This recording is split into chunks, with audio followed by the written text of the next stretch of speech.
এটা যখনই খাচ্ছি তখনই খালি তোকে লাগছে মটকা গরম আচার। Hello everyone, welcome back to my channel dancy Supriya and Priya vlogs. তো গাইজ, আজকে আমরা করব জলপাইয়ের মাখা। তো মাখাটা আমরা সেদ্ধ করে করব জলপাইটা। তো সব কিছু জিনিস আমরা রেডি করে নিয়েছি। তো চলো তোমাদেরকে দেখাচ্ছি। আর আজকের দিনটা আমরা খুব এনজয় করব, কেন যে আজকে দাদারও অফিস ছুটি আছে আর দিদিও কাল পরশুর ভিতর বাড়ি চলেই যাবে। তো ভাবছি একটা দিন এনজয় করা যাক ভালো করে। তো গাইস, এখন আমরা এখন 11টা বেজেছে, একদম দুপুরবেলা খাবো। তো এদিকে সব কিছু রেডি করছি। আর চলো তোমরা পুরো ভিডিওটা এন্ড থেকে দেখতে থাকো। আর ভিডিওটা ভালো লাগলে গাইস লাইক করতে ভুলবে না, চ্যানেলটিকে কিন্তু অবশ্যই সাবস্ক্রাইব করে দিবে। তো গাইস, আজকে আমরা বাইরেই বারান্দার মধ্যে এখানে দেখো আচারটা বানাবো। রান্নাঘরে খুবই জাম লেগে গিয়েছে। তো এখানে দেখো সব কিছু রেডি করে নিয়েছি। আর বাইরে একটা ছোট ওভেন বসিয়ে নিয়েছি। তো এখানে আজকে আচারটা তৈরি করব আমরা। তো এখানে আমি সব কিছু প্রসেসগুলো বলে দিচ্ছিলাম যে কীরকম আচারটা তৈরি করতে হবে। আর দেখো এখানে সুপ্রিয়া আচারটা কিন্তু তৈরি করছে। তো প্রথমে এখানে দেখো মশলাগুলো ভেজে নেব।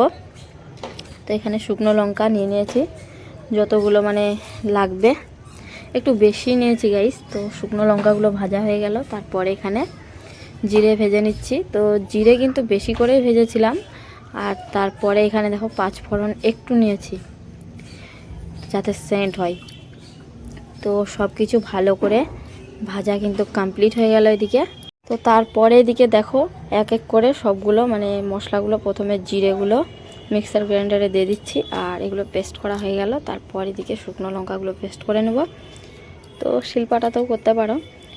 তো দেখো এদিকে আমাদের জিরে পাউডার, এতগুলো দিব না, অল্প বেশি করে ভেজে নিয়েছি। তো দেখো এদিকে জিরেগুলো গুঁড়ো করা কমপ্লিট। তারপরে এখন শুকনো লঙ্কাগুলো দিয়ে দিলাম। তো শুকনো লঙ্কাগুলো কিন্তু একটু একটু যাতে দানা দানা থাকে, খুব একদম মিহি করে দিব না। তো দেখো একটু একটু দানা দানা টাইপের আছে। তারপরে এদিকে দেখো গাইস জলপাই। তো জলপাইগুলো ভালো করে এখানে একবার ধুয়েছি, তারপরে এখানে আরও 2-3 বার ভালো করে ধুয়ে নিয়ে দেখো এখানে প্রথমে এখন কড়াইটা বসিয়ে দিই। আর এখানে এখন জল গরম করতে দেব, জলপাইগুলো সেদ্ধ করার জন্য। তো তার আগে এখানে এখন জলপাইগুলো ভালো করে কেটে নিতে হবে। তো দেখো একটু একটু করে পেটার মধ্যে চিড়ে চিড়ে দিচ্ছে একটু একটু করে। প্রথমে ভেবেছিলাম যে গোটা জলপাই মশলা দিয়ে যেরকম করব, গোটাই খাবো, কিন্তু এত টক করছিল যে পরে আবার থেতো করতে হয়েছিল। তো প্রথমে কেটে আমরা কিন্তু এরকমই দিয়েছিলাম যাতে লবণ টবণ ঢুকে। তো দেখো এখানে কড়াইয়ের মধ্যে সবগুলো জলপাই এখন দিয়ে দিয়েছি। আর এখানে কিন্তু 5-6 মিনিটের মধ্যে 5-6 মিনিটের মতো এখানে ঢেকে ঢেকে দেখো যাতে জলপাইগুলো ভালো করে সেদ্ধ হয়ে যায়। তো তারপরে একটা চেক করলাম এখানে জলপাই, তো খুব ভালো করে সেদ্ধ হয়ে গিয়েছিল। তো দেখো সবগুলো জলপাই এখন তুলে নিচ্ছি। আর গাইস, যখন কড়াই থেকে ঢাকনাটা সরিয়েছিলাম এত সুন্দর একটা টক টক ভাব জলপাইয়ের সেন্ট বেরিয়েছিল, আর কি বলবো। তো দেখো সবগুলো জলপাই সেদ্ধ করে উঠিয়ে নিলাম। তারপরে এখানে একটু জল দিয়েছি আর এখানে গুড় দিয়েছি পরিমাণ মতো, আর চিনি।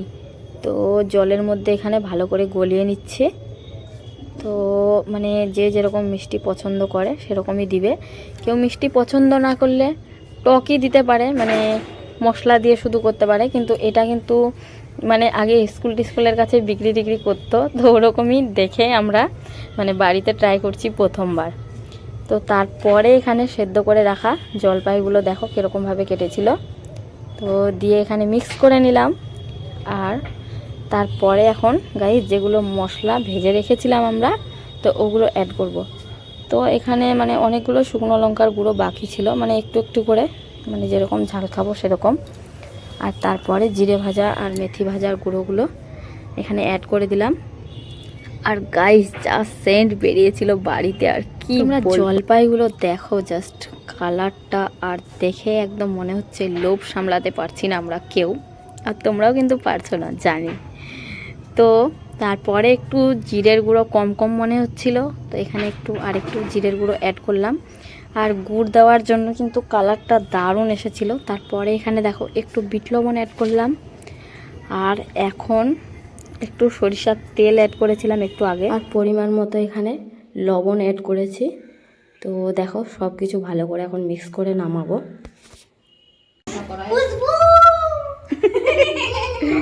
আর গাইস এত সুন্দর সেন্ট বেরিয়েছিল, আর কি বলবো গাইস, দেখো। তো এদিকে আমাদের সেদ্ধ করা জলপাইয়ের, এটা আচার বলবো না মাখা বলবো কি বলবো জানি না, তো রেডি। তো 4-5টা এদিকে গোটা তুলে রেখেছিলাম, আর বাকিগুলো এদিকে দাদা থেতো করতে বলেছিল।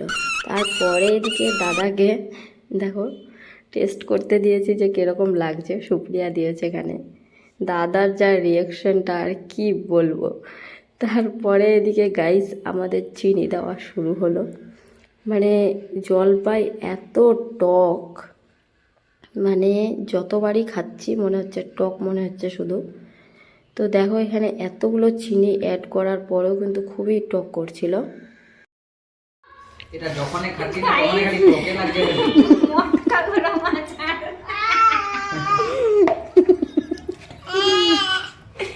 চিনি দিয়ে দিয়ে থকে গেলাম।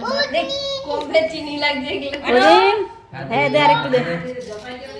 তারপরে এখানে দাদাকে টেস্ট করতে দিল, তো তখনও বলে টক মনে হচ্ছে গাইস। তো তার জন্য দেখো এখানে আবার চিনি অ্যাড করছে। তো জলপাই কিন্তু মনে হচ্ছে না আমার যে এরকম চিনি ছাড়া খাওয়া যাবে।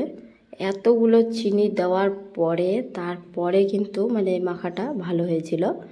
আর এখানে কিন্তু লবণও দিয়েছিলাম আমরা একটু, আর দেখো এখানে ভাজা লঙ্কার গুঁড়ো একটু দিয়েছিলাম। তো ভালো করে এখন মেখে নিচ্ছে সুপ্রিয়া, আর আজকে আমি বলে বলে দিচ্ছি, আর আজকে সবটাই কিন্তু ও করছে। তারপরে এদিকে আমাদের মাখাটা রেডি, আর আমরা বাটিতে করে নিয়ে চলে এসেছি ছাদের উপরে। আর দেখতে কীরকম লাগছে গাইস তোমরা কমেন্ট করে জানাবে। বেশি কিন্তু মিষ্টি হয়নি, কিন্তু দারুণ হয়েছিল টেস্টি। তোমরা অবশ্যই এরকম ট্রাই করবে।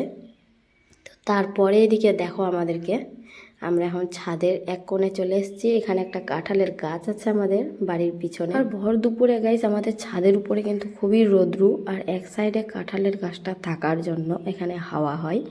আর এই জায়গাটা আমাদের খুবই সবারই একদম ফেভারেট। তো দেখো আমরা সবাই বসে পড়েছি, এখানে জল নিয়ে এসেছি, বিট লবণ নিয়ে এসেছি, আর এখানে এখন আমরা আচারের মধ্যে একটু একটু করে লবণ দিয়ে খাচ্ছি। আর আমরা কিন্তু গাইস কিছু মাখা করলে এরকমই সবাই মিলে এই সাইডে এসেই বসে খাই। তোমরা কে কে এরকম করো তোমরা কমেন্ট করে জানাবে। আর আচারটা কিন্তু দারুণ হয়েছিল, টক ঝাল মিষ্টি, আমাদের রিয়াকশানগুলো দেখেই বুঝতে পারছো গাইস, মানে দারুণ দারুণ। তো মানে খুব এনজয় হচ্ছিল আমাদের এখানে। তো চলো আজকের ভিডিওটা এখানে শেষ করি, আমার নেক্সট ব্লগে দেখা হচ্ছে এটা।